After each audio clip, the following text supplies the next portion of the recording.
Hey, I'm Justin. I normally write for creepyhistory.com, but I figured I'd change things up and make a video today. And the topic is going to be the origin of the zombie legend, which is really interesting because zombies have a pretty old origin story, but a lot of the modern concept of the zombie is very recent and comes from basically one movie. So originally zombies maybe came from the African legends of West Africa, where they had a concept that the human identity was both a body and a soul. And that if the soul didn't have a body, then it was a ghost that would haunt things. And if the body didn't have a soul, but was still alive, it was basically what they knew as a zombie.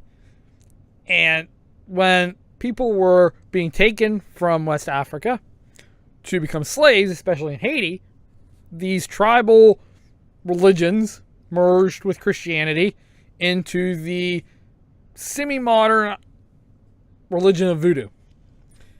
And part of voodoo was very much based on the concept of the slave. And for them, heaven was this great idea of being free and having your own identity and your soul being, let loose.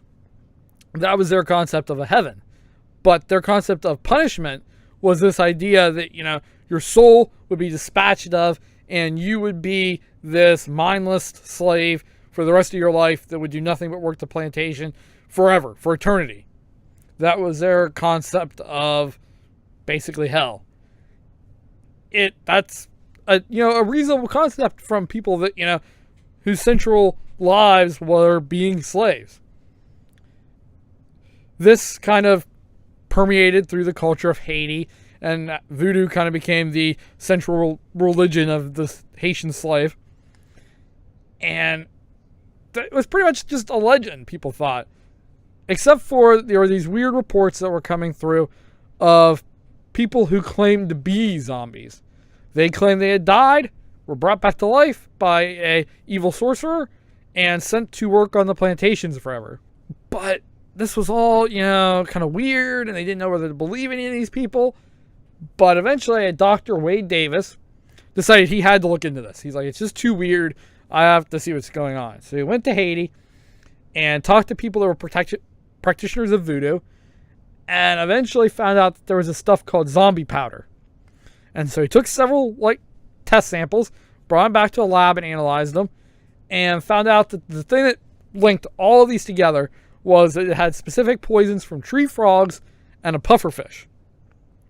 And these toxins were known to slow breathing and heart rate down and could make a person appear dead. So he kind of hypothesized that some of these dark practitioners of voodoo would lace a drink, say, with voodoo powder, with zombie powder, and when the person appeared dead and was sent to, the morgue, they would then kidnap them, wake them up, sedate them, and make them basically a zombie to work on plantations. And he speculated that this was even going on into the 80s when he was there. So that's kind of interesting to think about, that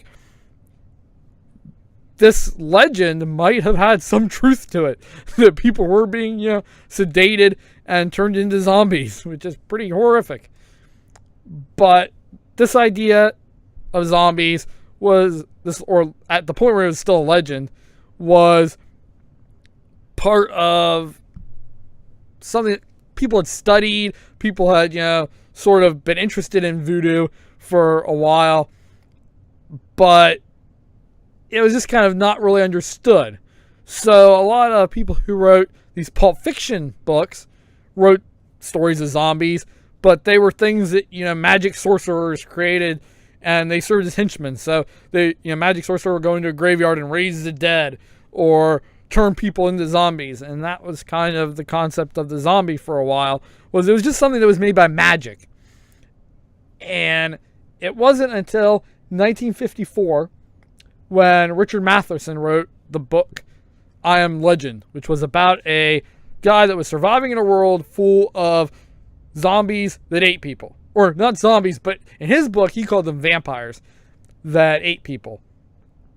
And this was transformative because zombies now were this post-apocalyptic thing that could destroy the world. And that kind of inspired a lot of people. And one of the people that really inspired was George Romero, who in 1968 came up with the pivotal movie Night of the Living Dead, which totally changed the way people see zombies. Zombies now were caused by viruses. Zombies ate brains. They ate people.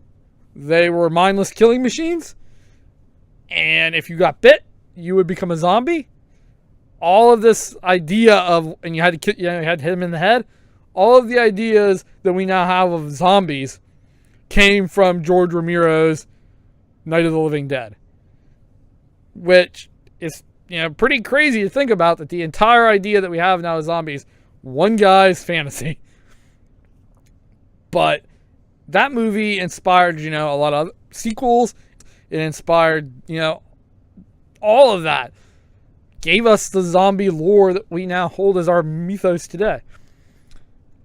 But it's just interesting though, because when they were talking to George Romero about making Night of the Living Dead, they asked him, what was the idea of the movie? This terrible, gory movie had to have a point behind it. And he said that it was really a criticism of modern consumer, just going through the motions of day-to-day life, modern conformity. And for him, the zombie represented a loss of identity, and that's what people were sacrificing their identity. And he was trying to, tell people, look, you're becoming a mindless zombie. Which is interesting because that loss of identity was part of the zombie legend for the slaves. This idea that your soul was now gone. The thing that was you was gone, and now you were just a mindless body working in the fields. Well, I mean, that's always been the core of the zombie legend. And it's interesting that even though it's gone through so many permutations, from this thing that was made by magic and voodoo to this thing that's made by viruses and parasites, the central element of the zombie, the thing that makes it scary, that loss of our identity ourselves, that we can be turned into a mindless machine, that's still part of the zombie legend. It's still what terrifies us about zombies, even more than the flesh eating. That's the thing that really makes it hard to go to sleep at night. And I think it's interesting that even though legends transform, the core is still there. The thing that terrifies us is still always there. And I think that's kind of interesting. And it's just kind of cool that George Romero, when they interviewed him about his movie, he was talking about the same things that Haitian voodoo practitioners were talking about all the way back in the time of Haitian slavery. So, thank you guys for giving me the time. I hope you enjoyed this. I hope you read the other crazy and amazing stuff that we have on creepyhistory.com. It's been way bigger than my, wildest dreams, and I'm glad people seem to be liking it. I hope you guys enjoy it, and thanks again for listening, and talk to you later. Bye.